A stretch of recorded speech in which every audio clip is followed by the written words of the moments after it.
Bienvenue à ce Stop Covid, Madame, Messieurs. Parmi les leviers sur lesquels les pays en voie de développement, à l'instar de la République démocratique du Congo, comptent s'appuyer pour un développement économique et social durable, il y a le commerce extérieur. Quelle est la place et le rôle de ce ministère de commerce extérieur en temps normal, mais surtout en temps de crise pour qu'après Covid, on puisse sortir du chaos? C'est la question phare que nous voulons poser à celui qui représente le ministère. Il est conseiller du ministre du Commerce extérieur et également chargé de communication. Monsieur Onésime Pichou Madilou, bienvenue.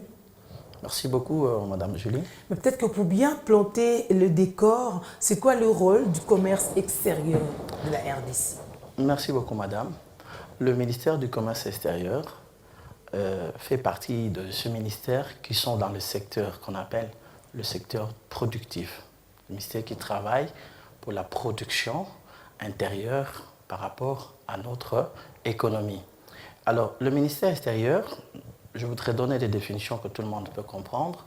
C'est aussi un ministère qui travaille, qui est un organe technique qui travaille dans l'élaboration de plans qui doivent aider notre économie à se développer, comme vous venez de le dire. D'ailleurs, voilà pourquoi l'actuel ministre, son Excellence Jean-Lucien Boussa, a dit, lorsqu'il venait à ce ministère, qu'il allait faire de ce ministère, sa vision est de faire de ce ministère le levier, ou l'un des leviers du développement économique de notre nation. Donc notre ministère, le ministère du Commerce extérieur, travaille comme étant un régulateur de notre économie en ce qui concerne deux choses, en ce qui concerne les exportations et les importations.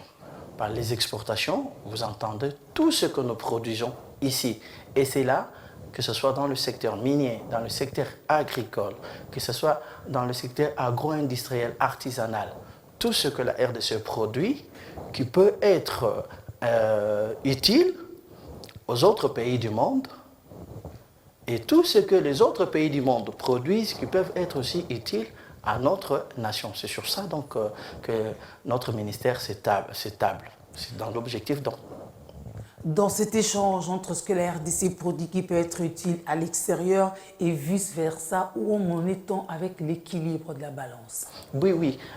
Les échanges, nous savons toujours que depuis longtemps, depuis presque plus de près de 40 ans, notre balance commerciale a toujours été déficitaire.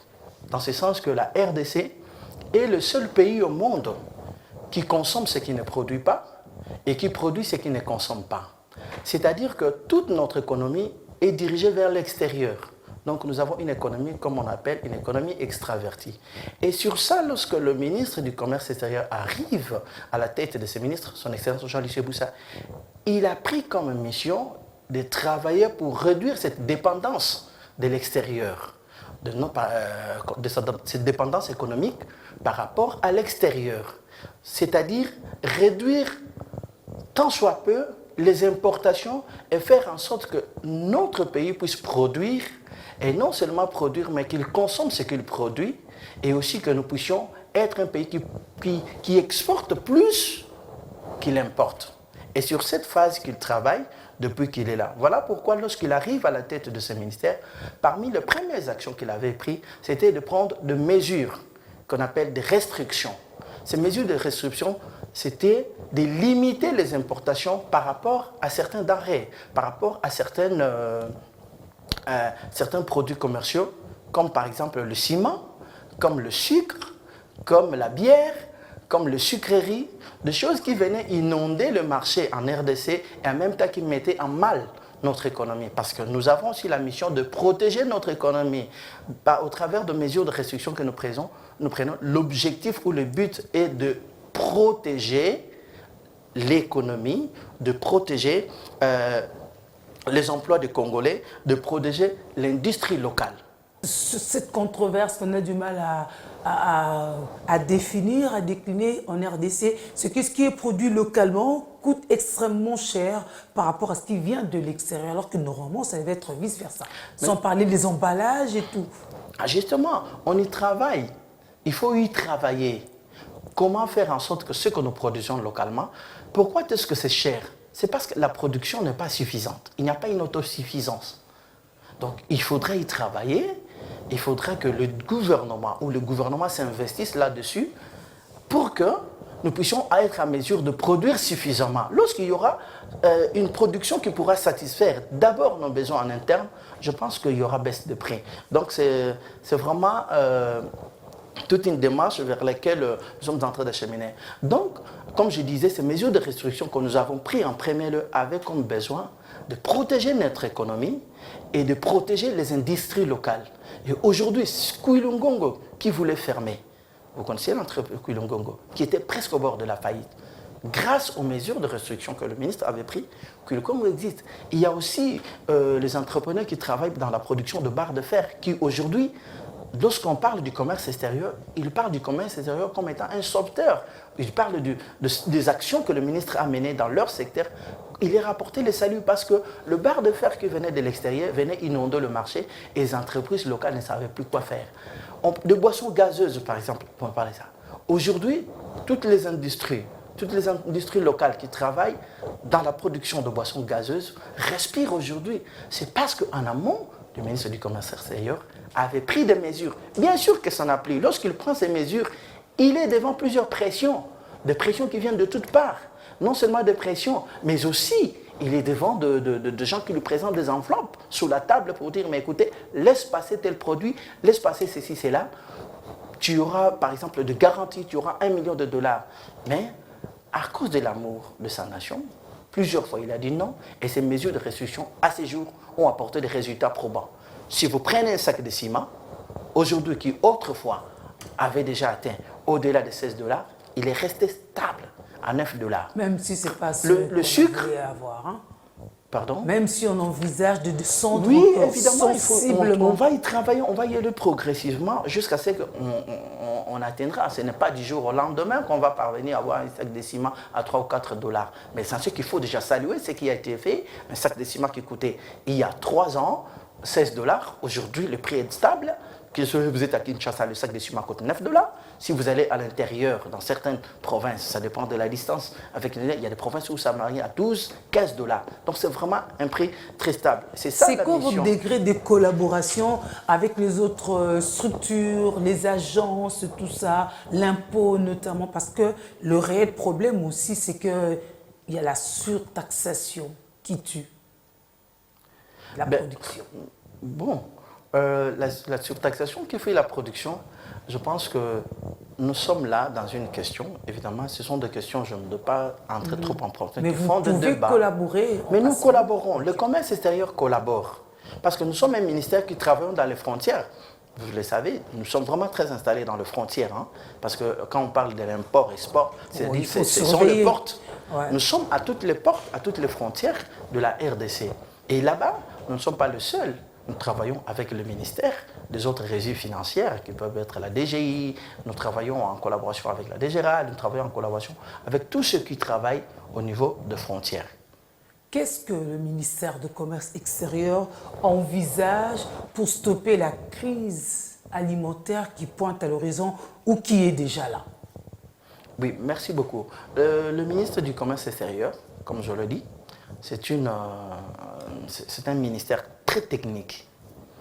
Hein, c'est un ministère très technique. Il est évidemment dans le secteur de la production, parmi les ministères qui se chargent de la production et aussi de la qualité de ce que nous produisons. Il travaille en synergie avec les autres ministères. Nous savons, nous tous, que cette crise du Covid, c'est une réalité. Nous, au niveau du commerce extérieur, nous le prenons au grand sérieux parce que c'est une crise qui peut amener ce qu'on appelle une récession économique ou une baisse de la production. Si on y est déjà pas. Oui. Quand il y a baisse de la production, c'est-à-dire il y a aussi baisse du PIB. Vous comprenez, madame? Alors, le ministère du Commerce travaille déjà parce qu'il a cette vocation de faire en sorte que notre économie ne tombe pas en faillite. C'est ça notre rôle. Notre rôle, c'est de nous projeter des gens dans le temps, de nous projeter à l'avant pour faire en sorte de mettre sur place des structures, de mettre sur place des stratégies. Et gloire à Dieu, bien avant que le Covid vienne, au niveau du commerce extérieur, nous avons déjà imaginé un outil de réflexion que le ministre a créé, qu'on appelle l'ANAPEX, l'Agence nationale pour la promotion des exportations. Pas opérationnelle jusqu'ici. Elle est déjà sur le plan... Ça se passe entre quatre murs, c'est Oui. des Non, c'est projections déjà, à je ne très peux pas très dire long qu'elle n'est pas terme. opérationnelle parce qu'il y a déjà un décret. Il est déjà opérationnel, mais il reste que lorsque, je pense très très bientôt, les animateurs seront mis en place, Covid oblige, ils vont prendre les choses en main, ils vont prendre le projection, le projet, le plan, les stratégies que le ministre du Commerce a déjà mis en place pour le mettre en pratique en fait de sauver notre économie. Donc des stratégies qu'on mettra en place que lorsque les stratégies sont déjà là. Okay. Madame, les stratégies sont déjà là. C'est quoi ces stratégies? Mais écoutez, madame, comment voulez-vous que je vous parle de stratégies alors que je peux vous donner les grandes lignes par rapport à ce qui concerne le commerce extérieur. Je peux vous donner les grandes lignes. Nous avons un œil à ce qui se passe à l'extérieur. Au niveau de l'extérieur, qu'est-ce qui se passe? Le monde est en train de bouger. Il y a par exemple, je vais prendre un exemple très concret, la Chine aujourd'hui et les États-Unis qui sont les deux puissances économiques, ils sont à une grande divergence à cause du Covid-19. Les Américains accusent les Chinois accusent les Européens, vous les savez, les Américains. Vous le savez, en tant que journaliste. Mais c'était une occasion pour eux de peut-être revenir à domicile, réinvestir. Justement. Maintenant, vous savez que c'est l'économie, ou plutôt, ce sont les puissances européennes et américaines qui ont donné à la Chine la force économique qu'elle a. On ne doit pas oublier ça. Ils ont déplacé les industries, ils ont déplacé les usines dans les années 80-90, vers la Chine pour aller investir. Pourquoi? Parce que la main-d'œuvre était abondante. Non seulement que la main-d'œuvre était abondante, mais il y avait un taux élevé de consommateurs. Une Chine qui finalement en sort gagnante. Maintenant qu'ils ne sont plus en bonne relation, maintenant qu'ils ont peur, la Chine devient gênante parce qu'elle est en train de devenir vraiment très très puissante. Les Européens, les Américains se disent, nous devons déplacer nos investissements vers l'Afrique. Vous comprenez? Est-ce que l'Africain est aussi malin que le Chinois? Nous devons maintenant, c'est là que l'intelligence économique entre en jeu par rapport au commerce extérieur. Nous imaginons maintenant, nous nous projetons déjà, après le Covid, nous imaginons, qu'est-ce qu'il faut faire pour capter? Parce que ce sont des milliards de dollars. Vous avez écouté, quand vous suivez la télévision, j'espère que vous le suivez, combien le président américain Trump a dit qu'il va déverser, les réserves qu'ils vont déverser dans l'économie. Vous avez suivi dernièrement à l'Union européenne même.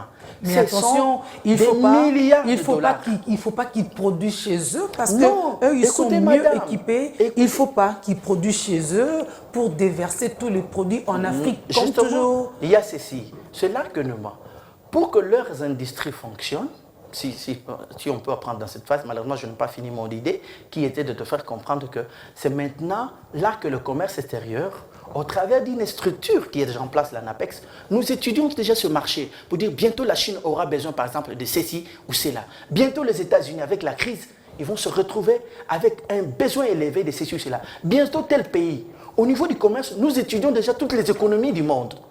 Pour la simple raison, parce que nous devons faire en sorte que demain, nous puissions être utiles. Donc, si je comprends bien, avec Anapex, vous étudiez des solutions conjoncturelles plutôt que structurelles. Parce que Anapex a été conçu et même presque mis sur pied, mais on n'avait jamais envisagé ce renversement de procédés. Mais maintenant qu'on voit Covid-19 arriver, on se dit, voici une aubaine. Mais malheureusement, on est à la phase de réflexion. Le Covid-19 vient montrer justement l'importance de l'Anapex qu'a créé le ministre Jean-Lucien Boussa. Par rapport à l'économie, vraiment dans le secteur du commerce extérieur. Le Covid-19 vient dévoiler la beauté, vient dévoiler l'importance pour l'économie de la RDC. Parce que nous allons nous dire, je peux vous dire, ouvrir une parenthèse. Aujourd'hui, l'Occident, par exemple, est en confinement. Pendant que l'Occident est en confinement, la Chine vient de se réveiller. La Chine va avoir besoin de beaucoup de choses pour accroître sa production. C'est là qu'au niveau du commerce, on s'est dit, ben, écoutez, qu'est-ce que nous devons faire pour que nous puissions peser dans les échanges commerciaux avec la Chine? Nous qui en temps normal, on ne produit pas. Comment on va peser? Nous-mêmes, on est dans la sous-alimentation. Nous prenons maintenant les stratégies là, nous amenons ça, nous disons, écoutez, gouvernement, donc le ministre amène ces stratégies, il dit, écoutez, il y a la crise du Covid-19. Je prends un exemple. Les États-Unis auront besoin du maïs pour faire fonctionner leur industrie agroalimentaire. Parce qu'il y a la famine là-bas. Or que nous... Il n'y a pas de maïs au Katanga. J'ai dit ceci. Il n'y en a pas au Katanga. J'ai dit ceci. Écoutez-moi, madame. Or que nous avons de forêts, nous avons un espace arable qui peut facilement combler tous les besoins que le monde qui seront face au monde par rapport aux besoins alimentaires. Ainsi, le ministre va dire, écoutez, il faut investir urgemment dans tel secteur. Par exemple, dans le secteur pour la production du maïs, il faut investir pour produire, par exemple, pour augmenter la production de tel produit. Il faudrait faire en sorte, par exemple, en ce qui concerne même les exportations de minerais, nous avons au niveau du commerce non seulement l'ANAPEX, mais il y a aussi le Mercurial de prix qui étudie le prix des marchés internationaux. Pour dire, mais écoutez, par rapport à ce qui est en train de faire, même le Mercurial de prix, c'est aussi le ministre Jean-Lucien Boussa qui a mis ça en application. C'est aussi parmi les outils qui vont aider notre pays. Vous continuez à répondre, mais vous pouvez aussi faire le lien avec le riz, par exemple le blé, parce que même le Congo, à un moment, aura du mal à avoir de pain, parce que ceux qui produisent les matières brutes, à un moment, veulent se servir eux-mêmes d'abord. Nous, on pense à avoir du maïs pour vendre. Qu'est-ce qu'on fera nous-mêmes pour manger chez nous? Le riz, pour continuer à avoir du pain, des pâtes, comment ça se ferait? Madame, l'avantage avec cette crise est qu'elle avait commencé par frapper l'Asie. Okay? Elle a commencé par phraser l'Asie pendant que l'Europe était encore en bonne santé. Et maintenant, elle quitte l'Asie. Quand je parle d'Asie, je voudrais vraiment prendre la Chine et tous les pays limitrophes qui sont de grandes puissances, la Corée du Sud, qui sont de grandes puissances et qui produisent beaucoup de choses que nous consommons ici. On a cet avantage-là que cette crise s'est déplacée de l'extrême-orient. Maintenant, elle frappe en plein fouet l'Occident. C'est comme ça que notre économie, dans notre stratégie, au niveau du commerce extérieur, on étudie maintenant comment faire que nous puissions être utiles, non seulement aux Américains ou aux Européens, mais aussi en ce moment être utiles au niveau dans nos échanges. Qu'est-ce que nous avons besoin? Qu'est-ce que nous pouvons produire maintenant? Dans quel secteur? Heureusement, vous avez suivi dernièrement, le gouvernement est en train de suivre cette vision. Parce que le gouvernement a décidé d'investir. C'est passé même à la télévision. Le gouvernement a décidé, en ce qui concerne le budget de 2020, d'investir uniquement dans le secteur de production. C'est-à-dire... Vous savez, il est à quelle hauteur le budget réservé à la production? Madame, le budget, on a dit tout le budget. C'est passé, vous pouvez taper sur Internet, vous allez voir la déclaration qui a été faite par plusieurs ministères qui ont été associés. On a dit on va investir principalement dans les secteurs qui sont dans la production, dans l'agriculture, dans la pêche, dans le levage. Ce sont ces ministères-là. Donc il va y avoir de l'argent. C'est une réponse. Je parle du budget parce que je sais déjà combien c'est budgétivore pour prendre en charge tout le fonctionnement. D'abord, c'est pour ça que je parlais de budget. C'est bien de penser à investir dans ce secteur-là, mais à quel pourcentage? C'est peut-être là mais vous comprenez, madame, que je ne saurais pas répondre à cette question. Voilà pourquoi je vous complétais, vous qui me renvoyez à aller lire. Oui, nous sommes en train de parler, c'est que nous sommes en train de faire des concrets en ce moment, parce que c'est la question que vous m'avez posée. Vous n'avez pas répondu par rapport au blé, par rapport au riz. Taïwan va bloquer ses riz. On mange aussi beaucoup de riz au Congo. Vous allez tout répondre en bloc, les produits pharmaceutiques. Vous avez pensé aussi, parce que c'est vous le commerce extérieur, même si c'est d'abord l'apanage des pharmaciens, mais qui n'est pas respecté jusqu'ici. Vous avez aussi pensé à verrouiller ce secteur-là pour assurer le suivi et épargner des maladies ou même des morts aux Congolais, parce que beaucoup de produits pharmaceutiques qui arrivent sont son principe actif. Madame, exactement. Parmi les prérogatives du ministre, parmi les choses qu'il a fait, le ministre est très exigeant par rapport à ce qui entre dans notre pays, par rapport à la qualité des produits qui entrent dans notre pays. La santé des Congolais est une préoccupation majeure au niveau du commerce extérieur. Vous voyez, madame? Voilà pourquoi, dernièrement, je peux vous dire, par exemple, on a eu à détruire, on a eu à interdire l'entrée de pilchards. Donc, à cette période de Covid, nous faisons face à plusieurs défis par rapport à l'extérieur. Nous étudions, nous travaillons, nous mettons sur place, plutôt sur la table du gouvernement, ce qui doit être fait, et c'est pris en compte avec beaucoup de considération.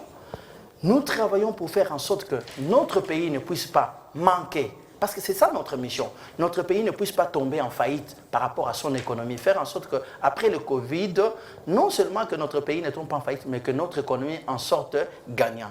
Donc nous étudions quelles sont les stratégies à mettre en place. Ne vous en faites pas, madame, nous veillons par rapport à nos frontières. Voilà pourquoi peut-être on va en Sauf que vous parler. n'avez pas vu des chloroquines sans principe actif entrer alors qu'on était en urgence. Mais Vous aussi, avez vu ça? réfléchissez, oui, il y a eu des chloroquines contrefaites au Congo. Non, Oui. bon, pendant surtout la prise en charge. Vous de avez dit des Covid-19. chloroquines contrefaites au Congo. Oui, au Qu'on a Congo, fabriquées au Congo. qui sont aussi entrées par la frontière. Des chloroquines qui venaient de l'extérieur. J'ai cité chloroquine parce que c'était quand même la denrée la plus précieuse par rapport à la prise en charge. Mais à côté de la chloroquine, il y a beaucoup de choses aussi Vous êtes sûr qui que vous sont n'êtes pas très... dans les supputations de réseaux sociaux? Non, pas dans les supputations Oui, des parce réseaux que moi sociaux. j'ai vu sur les réseaux sociaux de gens brandir. Ce n'était de pas la dans les chloroquine. supputations des réseaux sociaux. Oui. Ce sont des médicaments qui sont entrés au Congo et le Congo n'a fait que constater à travers les laboratoires. Ok. Le Congo, déjà qui est mal équipé, a quand même su voir que ce chloroquine était son principe actif. Madame, vous aussi, vous pouvez aller j'aimerais vous vérifier. le dire, peut-être on va y arriver. Le ministre du Commerce extérieur, son Excellence Jean-Lucien Boussa, a travaillé, est en train aussi de continuer de travailler par rapport à la modernisation des instruments de contrôle au niveau des frontières. Ah, il faut le faire au Congo, mais Oui, vraiment je veux vous le dire, urgemment. madame, il faut le je faire. veux vous le dire, si, parce qu'il faut l'avouer, on sait que nous tous, nous savons que nos frontières sont parfois, il y a toujours de la mafia. Parfois. Il y a de la mafia. On la combat, on l'a combattu, c'est un combat, on continue de combattre. D'ailleurs, c'est parmi les raisons pour lesquelles les gens veulent la tête de Jean-Lucien Boussa, parce qu'il a combattu cette mafia par rapport aux importations. Parce qu'il ne veut pas que les gens importent n'importe quoi. Vous avez vu qu'on a détruit dernièrement du riz au niveau de Kivu. Des tonnes de riz qui étaient avariés. Il a dit non, ça ne peut pas entrer. Mais en fait, comment fonctionne justement cette administration? Parce qu'on détruit à gauche, mais parfois au centre, ça entre quand même. Comment ça fonctionne? Si ce qui entre, madame, ça veut dire que ça passe, comme on peut dire, par les mailles du filet, par des réseaux mafieux. Mais ça entre en quantité Écoutez, quand même. madame, Hein? non, je ne peux pas aujourd'hui, je vous l'ai dit, je ne suis pas sûr, je n'ai pas vu, parce que pour dire qu'un médicament est entré par les frontières, pour vous, en tant que journaliste, il faut me brandir une autorisation. Hein? Une autorisation de l'un des structures qui travaillent dans les Vous, frontières. en tant que commerce extérieur, vous devrez me démontrer que c'est passé par le mail de filet parce que moi j'ai vu le chloroquine. Parce que vous me dites que vous avez vu le chloroquine. Moi, je vous dis que ce n'est pas passé par les frontières standards que nous connaissons. Ah, mais au moins c'est Oui. passé. C'est Mais- ici le problème. Oui, madame. C'est entré. Mais justement, c'est ce que nous disons. C'est vous qui m'informez Ah, ok. qu'il y a eu une chloroquine. C'est pour ça que je vous demande C'est de vous qui redoubler d'efforts. m'informez. Redoubler d'efforts parce que vous pensez bien faire des choses, mais Nous faisons déjà ça très bien passe les quand choses, même. madame. Nous faisons très bien les choses. La RDC, ce n'est pas un petit pays. C'est plus de 2000... Vous connaissez, non? Avec 9 frontières officielles, Oui, oui, qu'il et faut. puis des parallèles et des réseaux mafieux. Oui. Il y a toujours des réseaux mafieux et nous les combattons. Un produit peut arriver sur place. Nous avons au niveau du commerce extérieur des inspecteurs qui travaillent au niveau de l'administration, des inspecteurs qui vont à gauche, à droite pour vérifier, et même l'OCC qui travaille pour vérifier la qualité de tout ce qui est en train de circuler. Si on voit un produit qui n'est pas conforme, directement on le fait éjecter du marché. Vous parlez de l'OCC. Vous savez que l'OCC est quand même aussi sujet à controverse par rapport à la certification. Qu'est-ce qu'on fait pour bien réguler? C'est vous le régulateur. Oui, vous savez, madame, vous êtes trop... je vais vous donner un conseil. En tant que journaliste d'investigation, il faut aller à la source, chercher les informations. Mais vous êtes une source, voilà pourquoi je vous pose la question. je vous dis- qu'est-ce que non? Je vais reformuler ma question. Oui, donc je vais je ne reformuler saurais- ma question pour m'épargner de vos conseils sur mon plateau.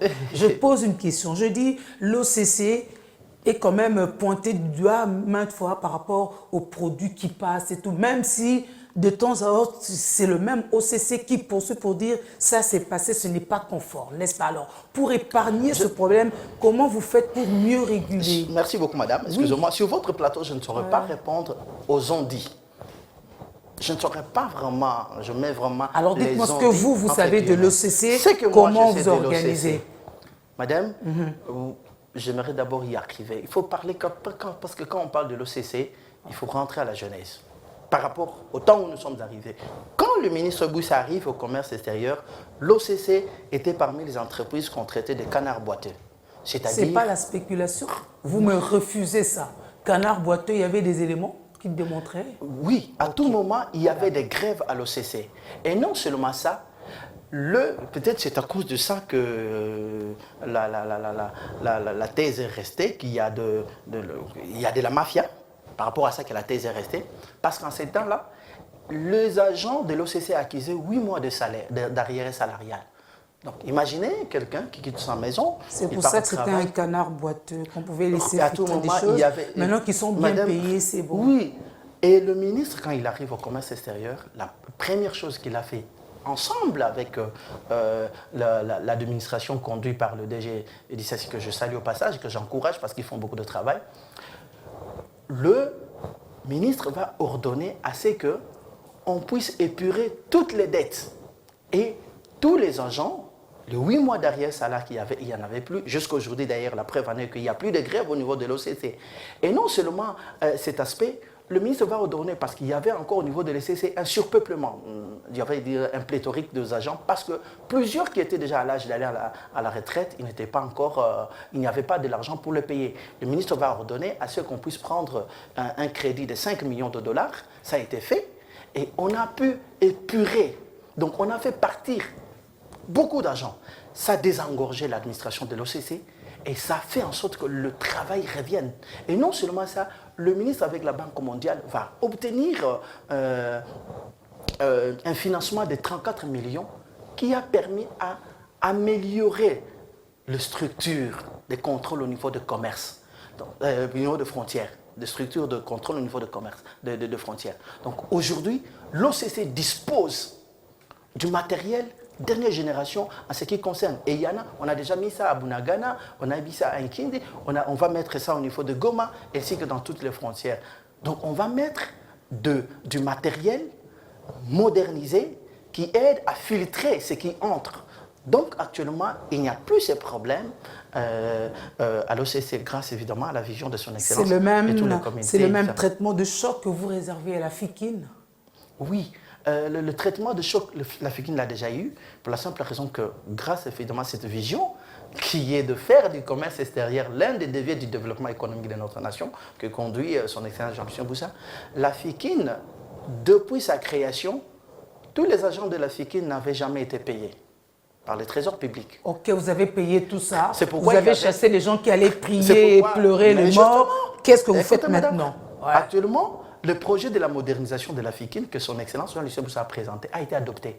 N'eût été le Covid, le financement serait déjà venu. La FIKIN, c'est une structure qui dépend du ministre du Commerce extérieur et c'est une structure pour laquelle le ministre est très regardant. Voilà pourquoi je viens de vous dire ici qu'on va la moderniser. Les Quinois auront enfin un lieu où ils pourront aller se réjouir, où ils pourront amener leurs enfants, comme ça se trouve dans tous les pays du monde. Donc grâce à cette vision, évidemment de faire du commerce extérieur l'un des leviers.